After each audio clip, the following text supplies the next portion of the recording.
FTI का झगड़ा सुलझाने पुणे पहुंचा सूचना और प्रसारण मंत्रालय का दल। एसएम खान की अगुवाई में छात्रों और एफटीआई प्रशासन से मिला दल।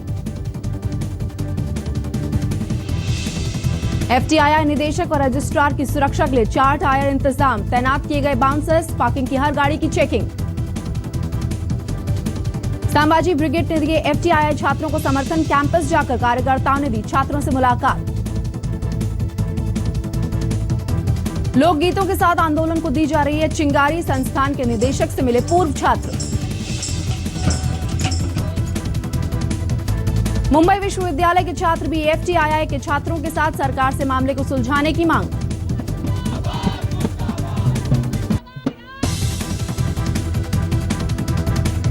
कल्याण डोंबिवली नगर पालिका में कांग्रेस सदस्यों ने की हाथापाई, सुरक्षा रक्षकों ने सदन से बाहर पहुंचाया। ठाणे में इस साल नहीं मनाया जाएगा दही हांडी उत्सव, एनसीपी नेता जितेंद्र अवार्ड ने राज्य में सूखे के हालात की वजह से लिया फैसला। दही हांडी के सख्त नियमों के चलते इस बार रौनक फीकी रहने के आसार। कांग्रेस और एनसीपी से जुड़े दही हांडी मंडलों ने नियमों में ढील न देने पर दी विरोध प्रदर्शन की चेतावनी। यूपी के सांसद कंवर सिंह तंवर के बेटे से मुंबई में हुई लूटपाट के मामले में पुलिस ने एस्कॉर्ट एजेंसी चलाने वाले को किया गिरफ्तार। मीरा रोड से हुई गिरफ्तारी, 24 अगस्त तक पुलिस रिमांड में आरोपी। मेहर सिंह तंवर ने एस्कॉर्ट एजेंसी से बुलाई गई लड़की और ड्राइवर पर 1.5 लाख की लूट का लगाया था आरोप। वकोला थाने में रविवार रात दर्ज कराई थी शिकायत।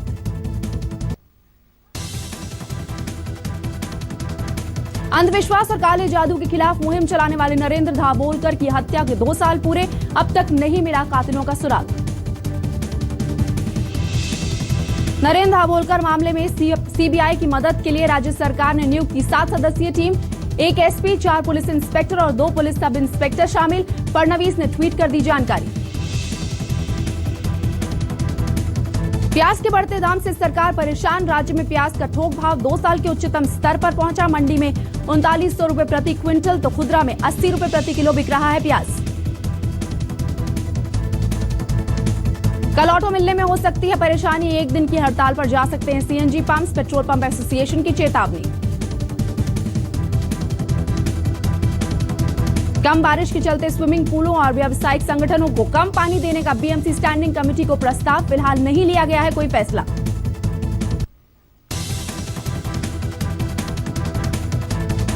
अपने खिलाफ भ्रष्टाचार के मामले को खत्म करने के लिए एनसीपी विधायक रमेश कदम ने खटखटाया बॉम्बे हाईकोर्ट का दरवाजा। हाईकोर्ट ने सीआईडी से 31 अगस्त तक मांगा जवाब। 130 करोड़ रुपए की हेराफेरी के मामले में रमेश कदम को सीआईडी ने किया था गिरफ्तार। लुइस बर्जर मामले में ईडी और गोवा पुलिस ने पूर्व मुख्यमंत्री दिगंबर कामत के घर और दूसरी जगहों पर मारे छापे। कामत के एक रिश्तेदार से की गई पूछताछ। लुइस बर्जर केस से जुड़ी एक गायब फाइल के लिए चल रही है जांच पड़ताल। ईडी ने इसी महीने मनी लॉन्ड्रिंग के इस मामले में की थी एफआईआर दायर। इस केस में गिरफ्तार पूर्व मंत्री चर्चिल एलएमयू को जमानत, जबकि दिगंबर कामत को कल मिल चुकी थी अग्रिम जमानत।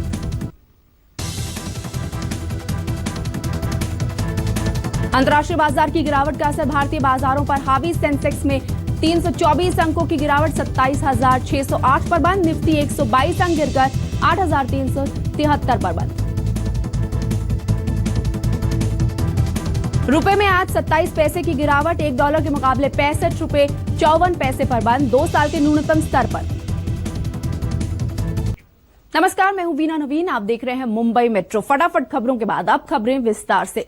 कल्याण डोंबिवली नगर पालिका में आज नगर सेवकों की हरकत ने लोकतंत्र को शर्मसार कर दिया। कांग्रेसी नगर सेवक मांग कर रहे थे कि कांग्रेस छोड़कर शिवसेना में शामिल हुए विश्वनाथ राणे को नेता विरोधी पद से हटा दिया जाए। जब महापौर ने उनकी बात नहीं सुनी तो कांग्रेसियों ने खुद राणे को धक्का देना शुरू कर दिया और बात हाथापाई तक आ गई।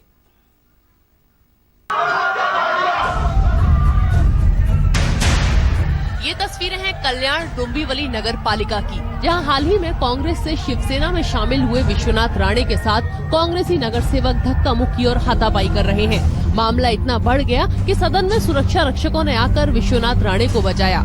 इसके बाद धक्का मुक्की कर रहे कांग्रेसी नगर सेवकों को भी बाहर निकाल दिया गया। दरअसल कांग्रेसी नगर सेवक इस बात से नाराज थे कि कांग्रेस से इस्तीफा देने के बाद भी विश्वनाथ राणे नेता विरोधी पक्ष का पद नहीं छोड़ रहे हैं। आम्ही विश्वनाथ राणेंना काय सांगत होतो की बाबा तुम्ही एकदा पक्षाचा राजीनामा दिलेला आहे, तुम्ही शिवसेनेमध्ये प्रवेश घेतलेला आहे असं तुम्ही ऑफिशियली जाहीर केलेला आहे आणि आमच्या प्रांताध्यक्षांनी तुमचं विरोधी पक्षनेतापद काढलेलं आहे आणि तुमच्या पक्षातनं हकालपट्टी केलेली, म्हणून तुम्ही आमच्या इथे कशाला बसता? जबकि विश्वनाथ राणे इसमें कानूनी अडचणें बता रहे हैं। गेल्या महासभेत महापौरांनी निर्णय दिला होता की हा प्रश्न न्यायप्रविष्ट असल्यामुळे आणि तो सुद्धा स्पेसिफिक माझ्या नावा, म्हणजे मी त्याच्यामध्ये पार्टी आहे, काँग्रेस पक्ष हा पार्टी नाही, तर मी स्वतः पार्टी असल्यामुळे तो न्यायप्रविष्ट विषय असल्यामुळे महापौरांनी त्याला नकार दिला। सवाल उठता है कि सदन में इस तरह की हाथापाई के नजारे पेश कर आखिरकार नेता जनता के सामने अपनी क्या छवि बनाना चाहते हैं। कल्याण से विक्रांत चौहान के साथ आज तक ब्यूरो। इस बार मुंबई में दही हांडी की रौनक फीकी पड़ सकती है। एनसीपी विधायक जितेंद्र अवार्ड के मंडल ने दही हांडी न मनाने का फैसला भी कर लिया है। अवार्ड के मुताबिक इसकी वजह महाराष्ट्र में पड़ा सूखा है और साथ ही दही हांडी के कड़े नियमों को लेकर भी वो सरकार से नाराज है। अवार्ड के अलावा कई और मंडल इस बार दही हांडी के आयोजन से पीछे हट सकते हैं।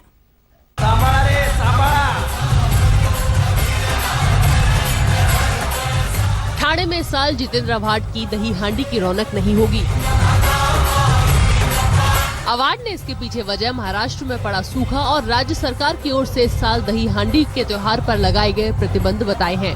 खास करके हमारे जो खेती करने वाले भाई बहन हैं, उनकी दिक्कतें और महाराष्ट्र में जो अकाल की स्थिति दिख रही है वो गंभीर होते हुए नजर आ रही है। ऐसे में हमने उत्सव मनाना, हमारे भाई बहन रो रहे हैं और पूरे महाराष्ट्र के आंख में आंसू दिखाएंगे नवंबर के बाद। ऐसे हालत में हम आनंद ले, ये दिल को भाता नहीं है, जम नहीं रही कुछ बात। और ऊपर से ये सरकार की जो उदासीनता है उत्सव की तरफ, जो कुछ निर्बंध उन्होंने लगा डाले उससे तो दहीहंडी नहीं, गणपति और नवरात्र भी नहीं हो सकते।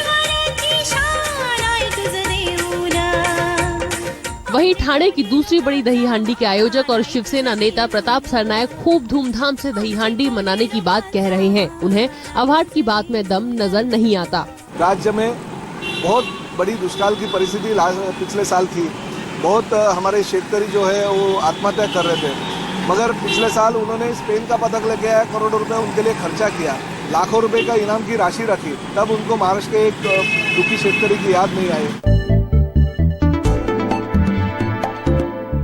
महाराष्ट्र सरकार ने दही हांडी को इस साल से एडवेंचर स्पोर्ट का दर्जा दे दिया है और गोविंदाओं की सुरक्षा के लिए कुछ नियम बनाए हैं। ये नियम आयोजकों को भारी पड़ रहे हैं। इस बार दही हांडी में हिस्सा लेने वाले सभी प्रतियोगियों को सिर, घुटने और छाती के बचाव के लिए सुरक्षा उपकरण का प्रयोग करना होगा। दही हांडी फोड़ने वाले हर एक खिलाड़ी का बीमा गोविंदा मंडलों को करना होगा और आयोजकों को भी प्रतियोगिता का बीमा कराना होगा। प्रतियोगिता शुरू होने से पहले बीमा के दस्तावेज जमा करने होंगे। 12 से 15 साल के बच्चों को चौथे थर से ऊपर का थर बनाने के लिए माँ बाप की अनुमति लेनी होगी। 12 साल से कम उम्र के बच्चे दही हांडी में भाग नहीं ले सकेंगे। आयोजकों को आयोजन स्थल पर सेफ्टी मैट, एम्बुलेंस, डॉक्टर, पीने का पानी और शौचालय की सुविधा उपलब्ध करानी होगी। साथ ही आयोजकों को पुलिस, फायर ब्रिगेड और ट्रैफिक पुलिस की परमिशन लेनी होगी। दही हांडी का आयोजन खुली और बड़ी जगहों पर ही किया जाएगा और ध्वनि प्रदूषण का भी ख्याल रखना होगा। एडवेंचर स्पोर्ट बन जाने से दही हांडी के आयोजकों को सुनिश्चित करना होगा कि चोट लगने की स्थिति में गोविंदाओं को पूरी चिकित्सा मिले।